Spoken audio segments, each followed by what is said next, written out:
Assalamu alaikum, welcome to Creative Babar. In this video you are going to learn MongoDB। जी दोस्तों, अगर आप MongoDB सीखना चाहते हो तो ये वीडियो आपके लिए है। मैं अगले 12 मिनट के अंदर आपको MongoDB में एक्सपर्ट बनाने वाला हूँ। मैं वो चीज़ें आपको बताने जा रहा हूँ जो एज अ बिगिनर और as a developer, as a professional आपके लिए ज़रूरी होती हैं। मैं कोई एक्स्ट्रा चीज़ें आपको नहीं बताऊँगा जो अननेसेसरी होती हैं, जो यूज़ नहीं होती हैं, जिसके अंदर आपका वेस्ट ऑफ टाइम हो। आपको वही चीज़ें बताऊंगा जो आपके लिए ज़रूरी है, जो आप 100% इस्तेमाल करते हो। तो इसमें हम सबसे पहले देखेंगे कि व्हाट इज़ MongoDB, उसके बाद इसको इंस्टॉल करना सीखेंगे। इसके बाद मैं इसका आपको GUI ग्राफिकल यूज़र इंटरफेस समझाऊंगा कि किस तरह से हम MongoDB कंपास को इस्तेमाल करते हैं। बहुत ही आसान चीज़ है। उसके बाद हम देखेंगे Mongo SH कि हम किस तरह से Mongo शेल को इस्तेमाल करके भी डेटाबेसेस को मैनेज कर सकते हैं। तो इन 4 टॉपिक्स के अंदर आपका सारा MongoDB फॉल करता है। तो अगर आप ये 4 टॉपिक समझ लेते हो तो आप MongoDB में एक्सपर्ट बन जाते हो। उससे पहले अगर आप लोग चैनल पे न्यू हो तो चैनल को लाजमी सब्सक्राइब कर दें, वीडियो को लाइक करें। अगर आपको कोई भी सवाल हो आप नीचे कमेंट सेक्शन में पूछ सकते हैं। तो चलिए आप इसको हम स्टार्ट करते हैं। सबसे पहले हम देखेंगे व्हाट इज MongoDB कि MongoDB है क्या। MongoDB is a popular document oriented NoSQL database. MongoDB हमारे पास एक NoSQL डाटाबेस है जो कि बहुत ज़्यादा मशहूर है। MongoDB is design to store and retrieve data in a flexible schemaless format called BSON binary JSON which is similar to JSON document. MongoDB एक हमारे पास डाटाबेस है जो कि डाटा को स्टोर करवाने के लिए और उसे अगेन शो करवाने के लिए इस्तेमाल करते हैं। ये फ्लेक्सिबल है, इसे हम किसी भी प्रोग्रामिंग लैंग्वेज के साथ इस्तेमाल कर सकते हैं और ये डाटा को स्टोर करवाने के लिए इस्तेमाल होती है। इसमें जो डाटा हम स्टोर करवाते हैं वो करवाते हैं JSON फॉर्मेट के अंदर, लेकिन यहाँ पे हमने इसको स्टोर करवाना है बेसन बाइनरी JSON। ये भी JSON ही है, बस इसका नाम उन्होंने थोड़ा सा चेंज किया हुआ है। डाटा उसमें शो करवाना, उसमें इंसर्ट करना सेम तरीका ही है इसका, उसका फॉर्मेट JSON की तरह ही होगा। उसके बाद हम इसको देखेंगे कि इसको हमने इंस्टॉल किस तरह से करना है। तो अब इसको इंस्टॉल करके यूज़ करने के हमारे पास 2 तरीके हैं। एक है हमारे पास ग्राफिकल यूज़र इंटरफेस और एक हमारे पास है शेल का कि हम इसको पावर शेल की मदद से इस्तेमाल कर सकते हैं। तो मैं दोनों तरीके आपको बताऊंगा। सबसे पहले हम इसको देखेंगे ग्राफिकल यूज़र इंटरफेस। तो इसके लिए आपने इस लिंक के ऊपर आ जाना है MongoDB/try/download/community। ये मैं आपको नीचे लिंक भी प्रोवाइड कर दूंगा। इस लिंक को आप ओपन करोगे तो आपके पास ये एक वर्जन आ रहा होगा MongoDB कम्युनिटी सर्वर डाउनलोड। आपने इसको डाउनलोड करना है। तो यहाँ पे आपका वर्जन इसका ऑटोमेटिकली जो लेटेस्ट है वो आ रहा होगा। प्लेटफॉर्म विंडोज़, अगर आप विंडोज़ इस्तेमाल कर रहे हो। उसके बाद पैकेज इसका आपने करना है MSI। यहाँ पे आपका जिप भी है, आप जिप भी डाउनलोड कर सकते हो, लेकिन इसको फिर एक्सट्रैक्ट करना पड़ेगा। आपने करना है MSI, इसको आपने डायरेक्टली डाउनलोड कर लेना है। डाउनलोड करने के बाद आपके जो कंप्यूटर उसमें इस तरह की एक फ़ाइल क्रिएट हो जाएगी। ये ऑलमोस्ट है 481 MB का। तो इतने MB का है, थोड़ी सी देर लगेगी बेस्ड ऑन आप इंटरनेट स्पीड। तो आपने इसको इंस्टॉल करने के लिए इसको आपने डबल क्लिक करके ओपन कर लेना है। मैंने इसको ऑलरेडी इंस्टॉल किया हुआ है, लेकिन आपको मैं इसके स्टेप दिखा देता हूँ कि इसके इंस्टॉलेशन के बाद कौन से स्टेप आएंगे। तो उसके लिए मैंने एक वेबसाइट का सहारा लिया है। सबसे पहले जब इसको आप ओपन करोगे तो आपके पास इस तरह की एक इमेज आएगी जिसके ऊपर आप वेलकम टू MongoDB लिखा होगा। आपने नेक्स्ट कर देना। नेक्स्ट करने के बाद आपके पास ये वाला इंटरफेस आएगा, इसको भी आपने नेक्स्ट कर देना। यहाँ पे इसका जो टर्म्स और कंडीशन है वो आपने एक्सेप्ट कर लेनी है। उसके बाद यहाँ पे आपका आएगा कि आपने कंप्लीट वर्जन डाउनलोड करना है या कस्टम करना है। तो आपने कंप्लीट कर लेना क्योंकि हमें कंप्लीट चाहिए। इसको करने के बाद आपके पास यहाँ पे एक और लिंक ओपन होगा, ये वाला इंस्टॉल MongoDB कंपास। ये वाला आपके पास आ जाएगा पेज। तो आपने इसको यहाँ पे चेक कर लेना है। यहाँ पे आप चेक कर लेना, अनचेक नहीं रहने देना। अब देखो ये यहाँ पे बाय डिफ़ॉल्ट अनचेक आ रहा ना इमेज में, तो आपने इसके ऊपर क्लिक करके चेक कर लेना। इसका फ़ायदा क्या होगा कि जो डाटाबेस हमने पावर शेल के थ्रू या CMD की मदद से शो करवानी थी, हम उसको ग्राफिकली अपने सामने जिस तरह से एक वेबसाइट ओपन होती है उस तरह से हम उसको कंट्रोल कर सकेंगे, डाटा को क्रिएट कर सकेंगे, डाटाबेस क्रिएट कर सकेंगे, उसके अंदर डाटा वगैरह इंसर्ट कर सकेंगे। तो आपने इसको क्लिक कर लेना। उसके बाद आपने नेक्स्ट के ऊपर क्लिक कर देना है। फिर नेक्स्ट करोगे तो इस तरह का आपके पास स्टेप चलने लग जाएंगे, मतलब आपकी जो फाइल है वो इंस्टॉल होने लग जाएगी। आपकी कंप्यूटर की स्पीड, रैम वगैरह ये सब इसके ऊपर डिपेंड करेंगे कि आपके 10 मिनट में इंस्टॉल होता है, 15 मिनट में होता है या 5 मिनट में हो जाता है। वो आपके कंप्यूटर की क्वालिटी के ऊपर डिपेंड करता है। ये इंस्टॉल होने के बाद आपके पास ये वाला आ जाएगा मैसेज, ये जो लास्ट पे आ रहा है कंप्लीटेड, और आपने इसके फिनिश के ऊपर क्लिक कर देना है। तो आपका MongoDB और साथ में आपका जो GUI है graphical user interface MongoDB compass दोनों आपके इंस्टॉल हो गया। तो इसको चेक करने के लिए आप यहाँ पे विंडो पर क्लिक करो और साथ में आप जब लिखोगे Mongo तो आपके पास मोंगो डीबी कंपास ये वाला लिंक ओपन हो जाएगा। जैसे आप इसको क्लिक करोगे तो आपके पास एक ग्राफिकल यूज़र इंटरफेस ओपन हो जाएगा। तो एक हमारे पास ये मेथड है, जब तक ये ओपन होता है, बल्कि ये हमारे पास ओपन हो गया, आपके पास ओपन होने में थोड़ी सी देर लेगा क्योंकि ये स्टार्ट में थोड़ा सा टाइम लेता है। तो इस तरह का आपके पास यूज़र इंटरफेस आ जाएगा। आपने जस्ट इसको कनेक्ट कर देना है। कनेक्ट करने के बाद आपके पास ये डाटाबेस आ गई, परफॉर्मेंस आ गई। तो इसके अंदर जितने भी आपके डाटाबेसेस हैं वो इसके अंदर आएंगे, जो भी आपने डाटाबेस क्रिएट करनी है। आप यहाँ से खुद से भी डाटाबेस क्रिएट कर सकते हो।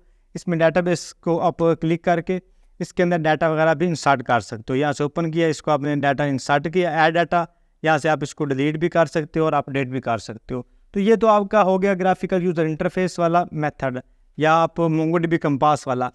अब 99% यही लोग इस्तेमाल करते हैं, क्योंकि करना भी यही है, इससे हमारा टाइम बचता है और हमें वो चीज़ें जल्दी समझ आती हैं। लेकिन एक और मेथड है, वो है हमारा पावर शेल वाला। वो आपको समझा देता हूँ, आप उसको एक दफ़ा कर लो ताकि आपको आना चाहिए अगर इंटरव्यू में अगर कोई सवाल पूछ लेता है तो। अदरवाइज़ उसको इस्तेमाल इतना ख़ास को करता नहीं है, मैंने तो कभी किया नहीं है, बाकी कुछ डेवलपर्स हैं जो करते होंगे।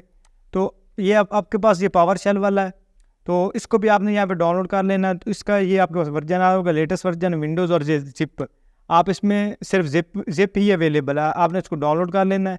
जब आप डाउनलोड करोगे इसको तो आपके पास इस तरह की एक जिप फाइल बन जाएगी। उसको आपने एक्सट्रैक्ट करना है। एक्सट्रैक्ट करने के बाद इस तरह का एक फ़ोल्डर बन जाएगा। उसमें आपका ये बिन आ गया, बिन के अंदर ये मोंगोश, इसके ऊपर आपने डबल क्लिक करना है, तो ये आपके पास एक फ़ाइल ओपन हो जाएगी। अब ये जो डाटाबेस आपके पास यहाँ पे हैं, अब मैं आपको यहाँ पे दिखाना है इसका सिर्फ कंपैरिजन कि इस तरह से किस तरह से ये डाटा को शो करवाता है। ये आपका आ गया। तो जितने भी ये वाली डाटाबेस हैं जो आप यहाँ पे ग्राफिकल यूज़र इंटरफेस के थ्रू मतलब चेक कर रहे हैं ना, वो हम यहाँ से चेक कर सकते हैं। तो इसके लिए आप यहाँ पे लिखोगे DB, तो उसके बाद आप यहाँ पे लिखोगे शो DBS डाटाबेस। तो आपके पास जितने भी यहाँ पे डाटाबेसेस हैं वो सारे यहाँ पे आ जाएंगे। जिस तरह से acme or admin configuration local, जितने भी आपके पास यहाँ पे 4 आ रही हैं, तो 4 की 4 यहाँ पे भी आपको शो हो जाएंगी। अब आपको पता चल गया कि किस तरह से आपने इसको शो करवाना है, मतलब किस तरह से आपका ये वर्क करेगा। तो इसके अंदर मुख्तलिफ हमने कमांड लेके इसको आप चेक कर सकते हो। मिसाल के तौर पर अगर ये हमें ये जो फर्स्ट वाली है इसको हमने सेलेक्ट करना है, तो मैं इसमें लिखूँगा यूज़, यहाँ पे हमारे पास एक कीवर्ड है यूज़, और इस डाटाबेस का नाम लिखूँगा, तो ये हमारे पास सिलेक्ट होगी। अब इसके मैं कलेक्शंस को शो करवाता हूँ, शो कलेक्शंस इंटर किया तो ये हमारे पास पोस्ट जो कलेक्शन है यहाँ पे शो हो रही है ये वाली। तो सेम वो वाली कलेक्शन हमें यहाँ पे शो हो जाएगी हमारे ये जो पावर शेल है इसके अंदर। तो इसकी मुख्तलिफ कमांड है जिसकी मदद से हम डाटाबेस को क्रिएट कर सकते हैं, डाटाबेस को हम डिलीट भी कर सकते हैं और इसके मदद से हम डाटा इंसर्ट कर सकते हैं। तो उसके लिए हमारे पास एक चार्ट शीट मौजूद है, उसका लिंक मैं आपको दे दूंगा डिस्क्रिप्शन में, ये हमारे पास है। तो इसके अंदर ये सारी इसकी कमांड है। अगर आपने डाटाबेस को शो करवाना है तो शो DBS लिखो, करंट को सिलेक्ट करना है तो DB, और अगर आपने उसको सिलेक्ट करना है डाटाबेस को तो यूज़ आप आगे डाटाबेस का नाम, अगर डाटाबेस को ड्रॉप करना है तो आप ड्रॉप डाटाबेस भी कर सकते हो। अगर मिसाल के तौर पे इसमें हमने कलेक्शंस क्रिएट करनी है तो आप DB क्रिएट कलेक्शन भी कर सकते हो। तो मैं आपको एक कलेक्शन क्रिएट करके दिखाता हूँ। ये एक्रीमेंट का आ गया ना हमारे पास, यहाँ पे DB आगे मैं लिख देता हूँ क्रिएट कलेक्शन, और हमारे पास आ रहा है डिपोस्ट मौजूद है, तो मैं यहाँ पे यूज़र के नाम से क्रिएट कर लेता हूँ। इंटर किया तो ये हमारे पास क्रिएट हो जाएगी। ओके 1 आ गया, और यहाँ पे आपको चेक करवाता हूँ, यहाँ पे इसको मैं रीलोड करता हूँ, तो ये आपको देखो ये यूज़र वाली आपके पास आ गई। अब इसके अंदर आप डाटा इंसर्ट करवाना चाहो तो वो भी आप करवा सकते हो। यहाँ पे आपके पास एक यहाँ पे आप हमारे पास आ रहा होगा, ये आ गया। अगर आपने डाटा को इंसर्ट करना है तो किस तरह से करना है, तो इसके लिए मैं यहाँ पे सिंबल लिखूँगा DB, यहाँ पे DB के बाद मैं आगे लिखूँगा अपने जो इसके कलेक्शन है उसका नाम, तो मैं इसमें कलेक्शन सेलेक्ट करता हूँ यूज़र, और उसके बाद मैं लिखता हूँ इंसर्ट, इसके अंदर डाटा को इंसर्ट कर दो। उसके बाद हम पेरेंथेसिस यूज़ करेंगे जिसे छोटे ब्रैकेट्स कहते हैं, उसके बाद करली ब्रैकेट्स, इसके अंदर आप इसका दोगे टाइटल देना चाहो, नाम देना चाहो, जो मर्जी आप दो। मैं इसको मतलब नेम दे देता हूँ, नेम, और नेम के अंदर मैं इसको कर देता हूँ बाबर, और सेकंड इसको मैं दे देता हूँ यहाँ पे नेम, और उसके बाद मैं दे देता हूँ लास्ट नेम, और उसके अंदर मैं दे देता हूँ बाबर अली। यहाँ पे इसको क्लोज़ किया, उसके बाद आपने यहाँ पे करली ब्रैकेट्स के साथ इसको कवर किया, और फिर उसके बाद पेरेंथेसिस के साथ इंटर किया। तो अच्छा, ये हमारे पास कीवर्ड इसका गलत है, हमने इंसर्ट लिखना था तो ये हमने लिख दिया इंसर्ट। तो इसको मैं एक दफ़ा दोबारा करता हूँ, db.user.insert। ये थोड़ा सा डिफ़िकल्ट काम है ये वाला। इसके वजह से आपका एक भी कीवर्ड ख़राब हो गया तो आपका सारा जो डाटा वो ख़राब हो जाएगा, अगेन आपको कमांड लिखनी पड़ेगी। तो मैं तो इसको पर्सनली पसंद करता नहीं हूँ। तो आप टेस्टिंग पर्पज़ के लिए आप कर लो, कभी आपको इंटरव्यू में कोई पूछ ले तो आपको एटलीस्ट करना है, तो ये इस चीज़ के लिए आप कर लो बस। बाकी इसको पर्सनली यूज़ करने की ज़रूरत नहीं है। इंसर्ट किया तो ये आपके पास डाटा इसके अंदर इंसर्ट हो गया। अगर मैं यहाँ पे आपको दिखाऊं तो यहाँ पे यूज़र को क्लिक करते हैं और इसको करते हैं यहाँ पे रीलोड। तो जो आपने वहाँ पे डाटा इंसर्ट किया था ना, अब यहाँ पे हमारे पास शो हो जाएगा। यहाँ पे इसको रीलोड करते हैं, ये हो गया। तो रीलोड में ये हमारे पास डाटा आ गया। अब इसको हम सिलेक्ट करके इंसर्ट कर, इसमें अपडेट करना चाहें या डिलीट करना चाहें, वो सारे फंक्शनैलिटीज़ इसके अंदर आप कर सकते हो। तो ये आपके पास सारी कमांड इसकी मौजूद हैं। ये गेट ऑल फॉर्मेट्स हैं, सॉर्ट डाटा है, उसके बाद लिमिट रो है, चेंजिंग है, फॉर ईच लूप इसके अंदर आप लगा सकते हो, फाइंड स्पेसिफिक फील्ड आप इसमें लगा सकते हो, अपडेट रो लगा सकते हो। ये बेसिकली सारे मोंगोडीबी के फंक्शन हैं। इसको आप वैसे भी आप इस्तेमाल कर सकते हो कोड के अंदर, जो कि आगे चल के हम क्राउड ऑपरेशन परफॉर्म करवाएंगे। उसके बाद साइन अप और लॉगिन फॉर्म इसके मदद से बनाएंगे। उसके बाद हम इसके ज़रिए एक छोटी सी वेबसाइट बनाएंगे, फिर उसके बाद ब्लॉग, वेबसाइट, इस तरह से हम इसको लेके चलेंगे। जब हमने 4-5 प्रोजेक्ट कर लेने हैं तो हमारा जितना भी मोंगोडीबी, एक्सप्रेस और नोड.जेएस के मतलब जितने भी आपके क्वेश्चन हैं, जितनी भी आपकी क्वेरीज हैं, वो सारी कवर हो जाएंगी। तो आई होप आपको समझ आ गई होगी कि किस तरह से हमने इसके अंदर काम करना है। बस इतना ही है, मोंगोडीबी में इतना ज़्यादा कुछ ख़ास है नहीं। अगर मैं ये सारा आपको पहले सारा CMD की मदद से बताता तो वीडियो भी लंबी होनी थी और बाद में आउटपुट भी कोई नहीं थी, क्योंकि आप इसको पर्सनली यूज़ नहीं कर रहे होते। जब आपने वेबसाइट बनानी होती है ना, जब आप प्रोजेक्ट बना रहे होते हो, तब सारे कंपास को यूज़ करते हैं ये इसको, क्योंकि ये आपके पास सामने चीज़ें नज़र आ रही हैं। अब एक लेटेस्ट वर्जन उन्होंने दिया है तो आप इसको इस्तेमाल करो। यहाँ पे डाटाबेस है, डाटाबेस क्रिएट करनी है, चुप करके यहाँ से कर लो। बल्कि यहाँ से भी हम नहीं करते होते। जब डाटाबेस में हम प्रोजेक्ट को बना रहे होते हैं नोड.जेएस में, तो तब वहाँ पे जब हमने डाटाबेस को कनेक्ट करना होता है, ऑटोमेटिकली बन जाती है। इस तरह से कलेक्शन भी बन जाती है। हमने इसको तो छेड़ना ही नहीं होता, उसी कोड से हमारा सारा डाटा बन रहा होता है। लेकिन अगर आपको कस्टम भी क्रिएट करना है तो आप यहाँ से क्रिएट डाटाबेस कर सकते हो। इसके अंदर जो आपने कलेक्शन क्रिएट की है, जिसे टेबल बोलते हैं। अगर आपने PHP MySQL सीखी है, MySQL में उसे डाटा बोलते हैं और मोंगोडीबी में उसे बोलते हैं कलेक्शन। इसके अंदर आप डाटा इंसर्ट करो।